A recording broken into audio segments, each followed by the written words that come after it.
close enough to the microphone? No. Yeah. There we go. Okay. Well, thanks, Maha. I want to kind of bring out a couple of themes that Maha already addressed. Two of them in particular, actually, are concerns with the FBI and also this idea of securitizing Muslims, that anything directed at Muslims has to do with national security. And I just wanted to share a fact that I learned today as I was Googling around for facts.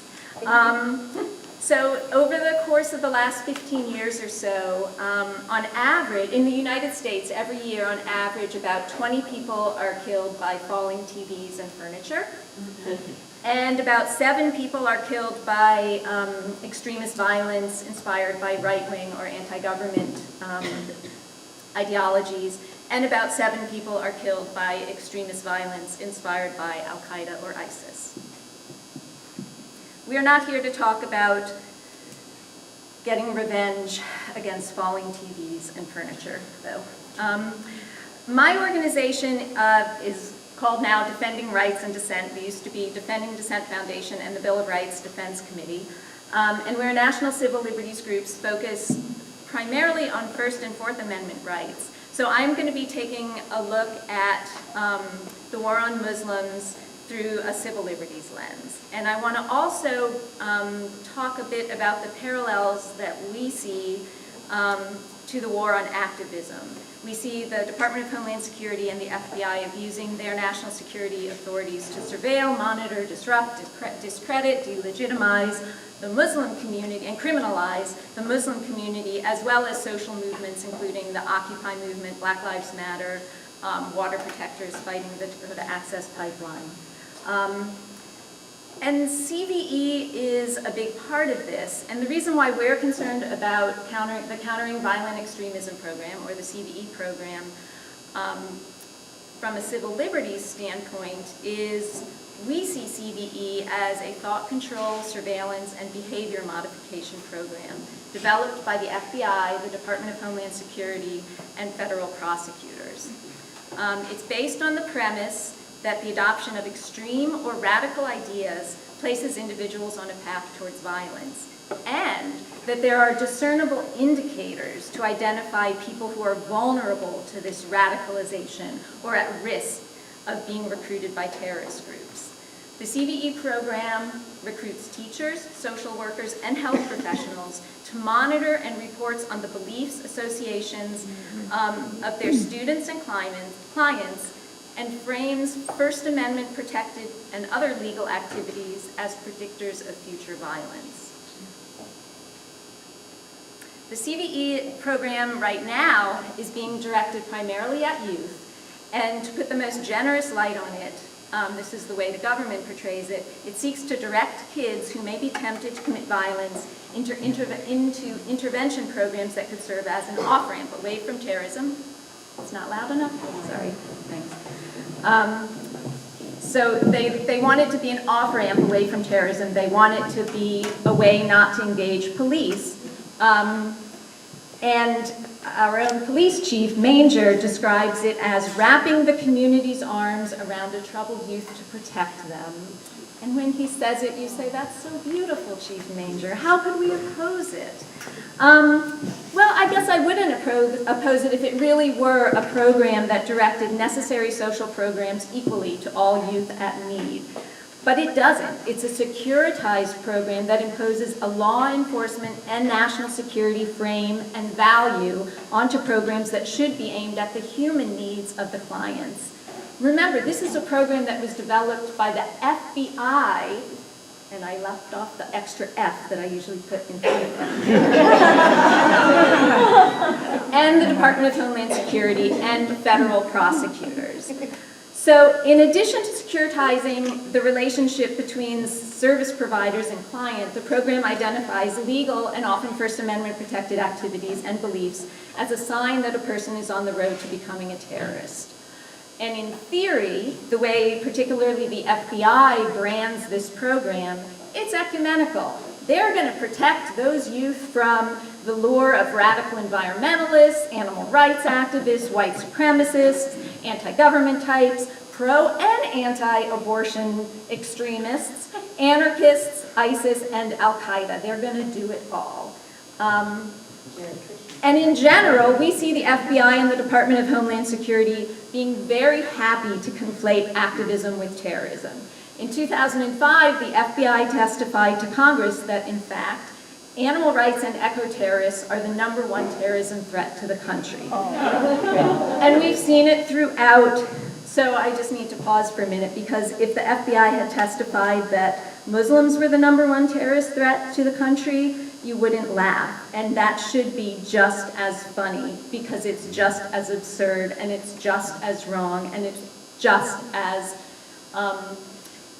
punishing the whole group for the actions of a few. So please keep that in mind. It's very easy to see what's wrong with this program when you're talking about animal rights activists. And it's harder for us to see it when we're talking about Muslims.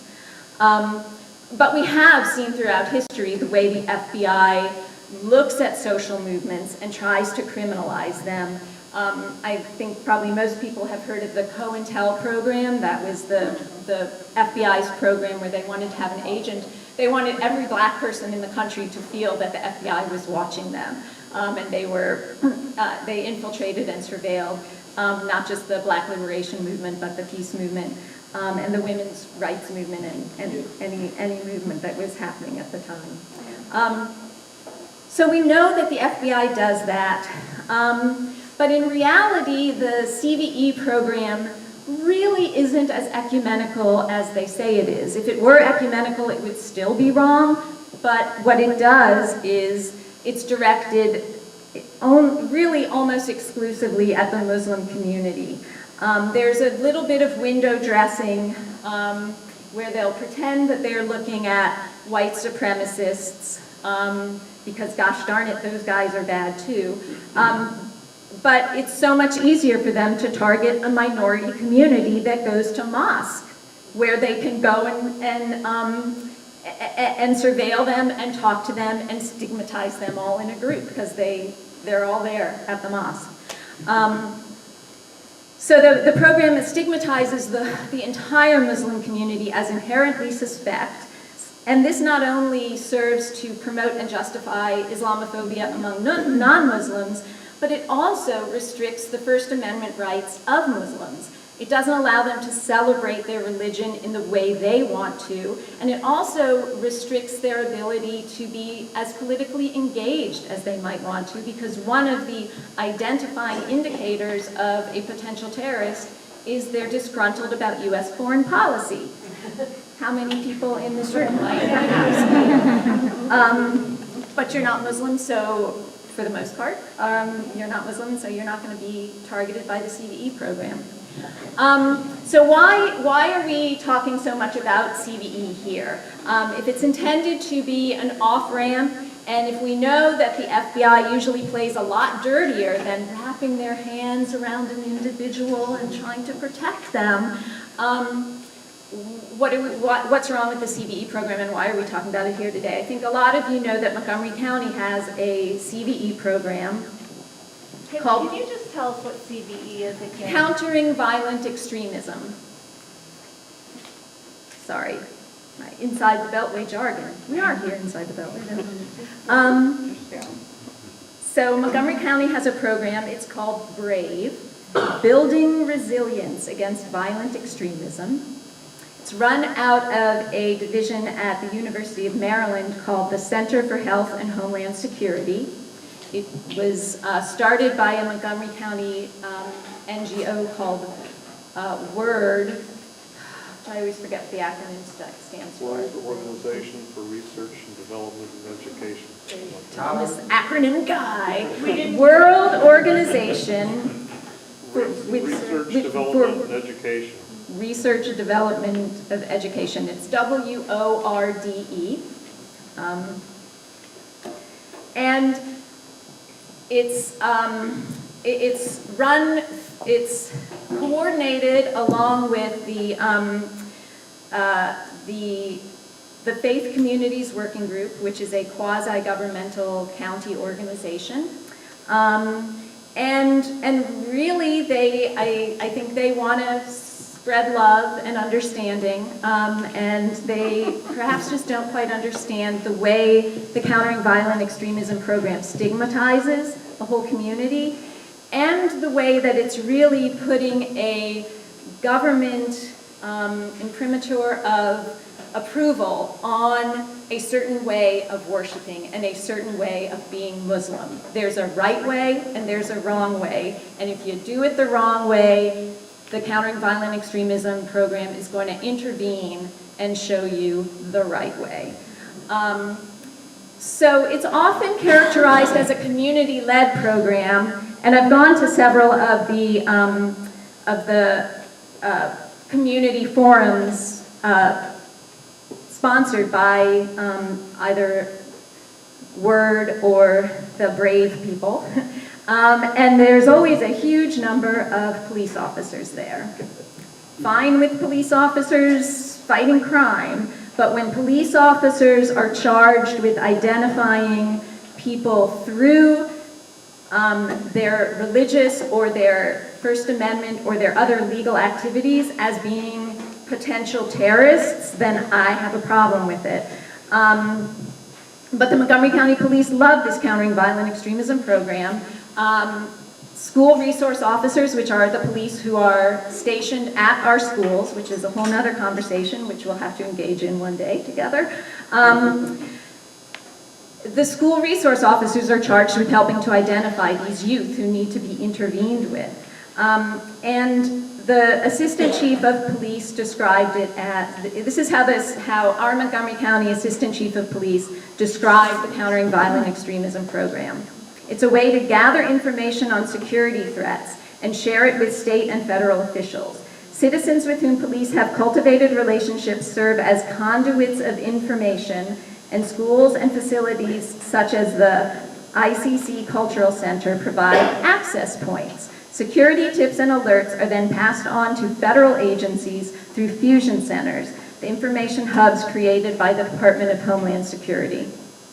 So there's a lot to unpack in that statement by our Assistant Chief of Police. So the program is envisioned as it was described in the rollout of the program late last year.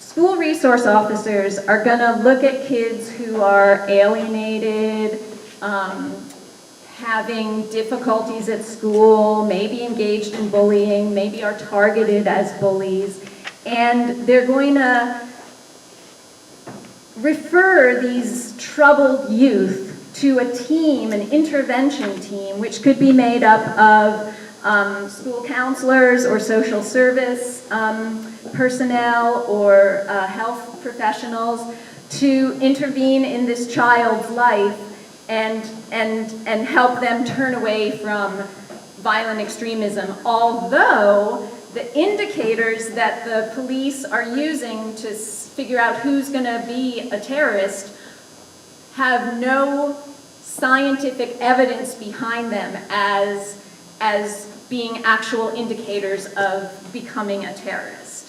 It's all fake science, so it works well with the Trump administration. They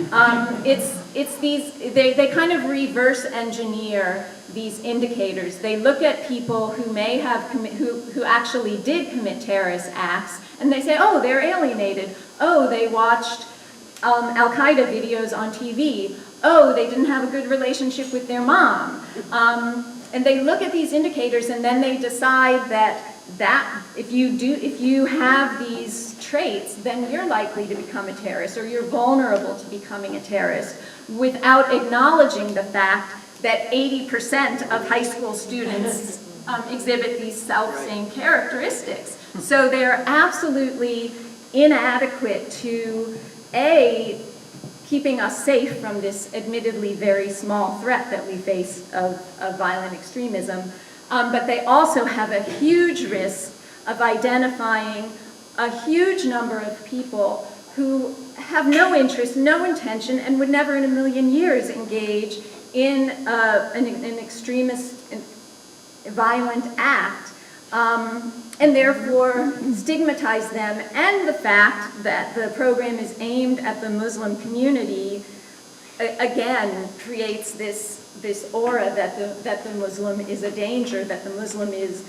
just this close to becoming a terrorist. So that's why the program is of great concern to us. And what we're doing about it, because I'm here wearing my hat as the Montgomery County Civil Rights Coalition, is our anti-Islamophobia committee is hoping to work with the Takoma Park Mobilization Committee, Islamophobia committee, which we are doing, to mobilize against this countering violent extremism program here in Montgomery County. And we're going to hand out postcards at the end of this meeting that are addressed to Ike Leggett to ask him to, first of all, to meet with us. We've been trying to meet with his aide for 2 months and keep getting shunted to the side. But the postcards ask Ike Leggett to cancel the BRAVE program and to disengage our schools from the BRAVE program. I want to take a minute to recognize the person who's the force behind the Montgomery County Civil Rights Islamophobia Committee. That's Susan Karen, who's sitting right there, and I'm pointing at her, and she's ignoring me.